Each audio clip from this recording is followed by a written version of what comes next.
ভর সন্ধ্যাবেলা রান্নাঘরে বসে বসে একা একা লস্যি খেয়ে নিচ্ছি, কাউকে না দিয়ে। বাড়ির বউ হয়ে কি করব, না পেলে খেতে তো হবে। ওরা বাপের বাড়ি থেকে তেঁতুল নিয়ে এসেছিলাম, সেগুলো কাটতে বসে পড়েছি। বন্ধুরা, তোমরা সবাই কি করছো? আমি কিন্তু বিকাল বিকাল চলে এসেছি তোমাদের সঙ্গে একটা দারুণ ভিডিও নিয়ে। এখন বিকেল প্রায় 4টা মতো বাজে। তো তোমাদেরকে জানাই শুভ বিকেল, গুড আফটারনুন বন্ধুরা। তোমরা সবাই ভালো আছো তো? আশা করি সবাই ভালো আছে। আমিও তোমাদের ভালোবাসা অনেক অনেক ভালো আছি। আর যা গরম পড়েছে বন্ধুরা এখন, মানে বলে বোঝাতে পারবো না, জানো তো। দুবার করে স্নান করছি, তাও মনে হচ্ছে যেন গরম কিছুতেই যাচ্ছে না। কি যে করব বুঝতেও পারছি না। এই দেখো ধামাকাদার ভিডিও নিয়ে বসে পড়েছি, তেঁতুল নিয়ে বসে পড়েছি। বাপের বাড়ি থেকে তেঁতুল নিয়ে এসেছিলাম, আর তেঁতুলের ভিতরে কিন্তু বীজ ছিল। বীজ না কেটে রাখলে শুনেছি পোকা হয়ে যায় তেঁতুলে। তার জন্য আমি কি করব, তেঁতুলটা তো কাটতে হবে। তো তেঁতুল কাটতে বসে পড়েছি। আর তেঁতুল কাটাটা আমার কাছে মানে অতটাও ভালো কাজ নয়, কারণ এর আগে আমি এতটা তেঁতুল কাটিনি, বুঝলে। এর আগে কেটেছি, একবার মতো কেটেছি, তাও অল্প স্বল্প, ওই রকম মানে বেশি কাটিনি। আবার তেঁতুল কাটতে গিয়ে একবার হাতও কেটে ফেলেছিলাম, জানো তো। তোমরা কে কে এরকম বাড়ির দিকে তেঁতুল কাটো বা তেঁতুলটাকে কিভাবে সংরক্ষণ করে রাখো আমাকে কিন্তু অবশ্যই অবশ্যই জানিও। এখন তো তেঁতুল বিক্রি মানে পাকার সময়, সবার বাড়িতে তেঁতুল পেকেছে। তো তেঁতুলটাকে আমরা যেভাবে সংরক্ষণ করি, এভাবে খোলা ছাড়িয়ে, তো আমি কিনে নিয়ে এসেছি। বাড়িতে থাকলে খোলা ছাড়িয়ে এরকম তেঁতুল থেকে বীজ বের করে দিতে হয়, নাহলে বীজে যে পোকা হয় না, ওইগুলো তেঁতুলেও হয়ে যায়। তো আমরা সবাই কাটছি, আমি বিশেষ করে কাটতে বসছি। আমাদের বাড়ির মানে যেখানে যারা যারা তেঁতুল কিনেছে তারাও এইভাবে কেটে নেয়।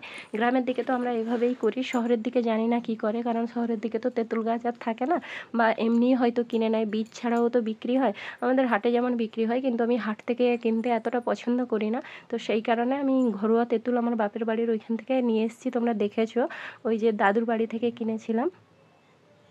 তো সেই কারণে তেঁতুলগুলো বসে বসে না কেটে নিচ্ছি। আর তেঁতুলগুলো বীজগুলো কাটতে না অনেক শক্ত হয়, আর বটিতে বেশি টক কাটলে নাকি হাত কেটে যায়। তো সেই কারণে মা বলল, তুমি একা কতক্ষণ কাটবে, বাইরে নিয়ে চলে আসো।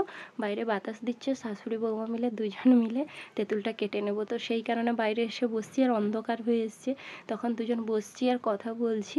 আর আমরা কিভাবে তেঁতুলটা সংরক্ষণ করি জানো বন্ধুরা, এভাবে কেটে দিই। কাটার পরে 2-3 দিন ভালো করে, মানে কাটার আগে তো রোদ দিয়েছি, আবার কাটার পরেও রোদ দিতে হবে 3-4 দিন ধরে।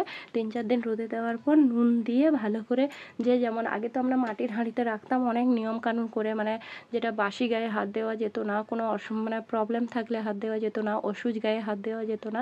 ওই জন্য এখন আর কেউ মাটির হাঁড়িতে এতটা রাখে না, সবাই এমনি প্লাস্টিকের ডিব্বায় ভরে রেখে দেয়, বুঝলে। আর দুজন মিলে কাটছি, তাই তাড়াতাড়ি করে হয়ে যাবে, ওই জন্য গল্প করছি আর কাটছি। দেখবে যে কোনো কাজটা যদি দুজন মিলে করা হয় খুব তাড়াতাড়ি হয়, আর মনেই হয় না কাজটাকে কাজ বলে। তোমরা কি বলো? আর তোমরা কিভাবে তেঁতুলটাকে সংরক্ষণ করো আমাকে কিন্তু জানিও। এরকম করলে কিন্তু তেঁতুল বছরের পর বছর থেকে যায়। তারপরে তেঁতুল কাটা হয়ে গেছে, এবারে রান্নাঘরে চলে এসেছি সন্ধ্যা দিয়ে আলু কাটতে, কারণ আলু ভাজবো। আর আমাদের বাড়িতে এখন তো মানে ধান কাটার জন্য অনেক সমস্যা হচ্ছে, এখনও ধান কাটা হয়নি, মেশিন খারাপ হয়ে গেছিলো, সেই কারণে দুপুরে কাটা হবে ভেবেছিলাম, কিন্তু দুপুরে হয়নি, রাতে কাটা হবে। তো আলু ভেজে মেয়েকে খাইয়ে দিয়ে আমাকে মাঠে যেতে হবে রাত্রিবেলা। তোমাদের দাদাভাই অলরেডি মাঠে আছে। হ্যাঁ, কী করবো, বাড়ির বউ, কিন্তু কিছু করার নেই বন্ধুরা, যেতে হবে।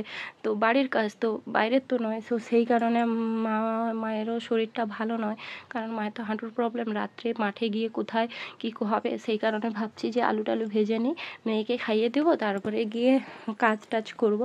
তো সেই কারণে আমি আলু ভাজতে মানে বসে পড়েছি, কাটছি আলুটাকে।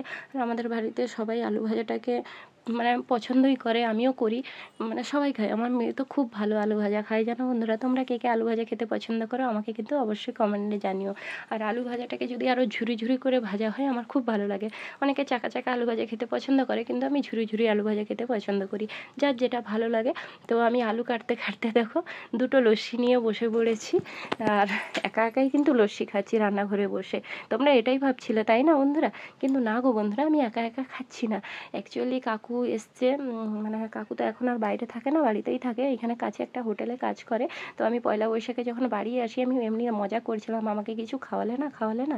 তো সেই কারণে কাকু লস্যি নিয়ে এসছে, আর আমার জন্য দুটো নিয়ে এসছে। তো আমি খাচ্ছি, আমার লস্যি খেতে তো খুব ভালো লাগে, সবাই জানো। তো সেই কারণে রান্নাঘরে বসে বসে খাচ্ছি। আলু কাটছিলাম তো আলু ভাজবো, তাই লস্যিটা খেয়ে নিচ্ছি, তারপরে আলু ভাজবো। আর আজকের ভিডিওটা তোমাদের কেমন লাগলো তোমরা জানিও। এখন খুব ব্যস্ততার মধ্যে আছি, কারণ আলু ভেজে আমাকে মেয়েকে খাইয়ে মাঠে যেতে হবে, সেই কারণে। তাই ভিডিওটা আর বেশি বড় করলাম না। তোমরা সবাই ভালো থেকো, সুস্থ থেকো, দেখাবে অন্য কোনো নতুন ভিডিওতে। আজকের মতো টাটা। আর প্লিজ আমাকে কেউ ভুলে যেও না। সবাই কিন্তু মনে রেখো, লস্যিটা কিন্তু খুব ভালোভাবে মজা করে খেয়ে নিলাম, খুব ভালো লাগলো। টাটা।